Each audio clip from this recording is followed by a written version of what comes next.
Soms merk jy 'n titel en dit lyk glad nie na die soort fliek wat jy wil sien nie.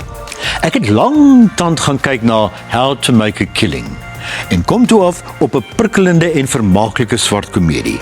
Moenie dat die titel jou afsit nie. Dis snaaks met lemmetjies in sy glimlag. How to Make a Killing is eintlik 'n belydenis. 'n Man wat as sluipmoordenaar opgetree het vir 'n paar mense se dood, word ook ter dood veroordeel. Hy bely sy sondes teenoor 'n priester, maar ook die kyker. Die charme lê in die manier waarop hy die situasie beskryf.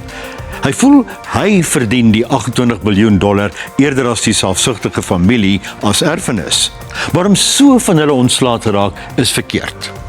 Soos gewoonlik is daar 'n komiese kinkel in die kabel. Maak 'n knoop in jou oor. How to Make a Killing is vermaaklik maar donker, dis in teaters.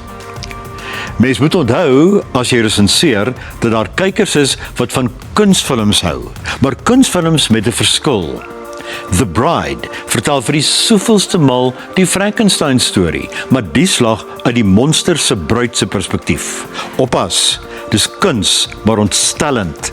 The Bride word genoem 'n punk rock opera. Met ander woorde, daar word gesing en gedans, hou dit net in gedagte. En The Bride is beslis nie almal se soort film nie. Jy ken mos al die storie, maar nie vertel soos hier nie. Amper 'n soort Bonnie and Clyde en Joker Folie à Deux gemeng.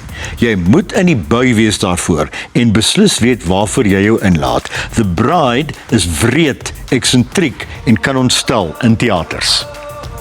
Jy kan hierdie resensies op Ontbytsake se webtuiste lees. Volgende week die Reminders of Him resensie wat ek vir hierdie week beloof het en Disney se vrolike Hoppers. Lekker fliek en stroom.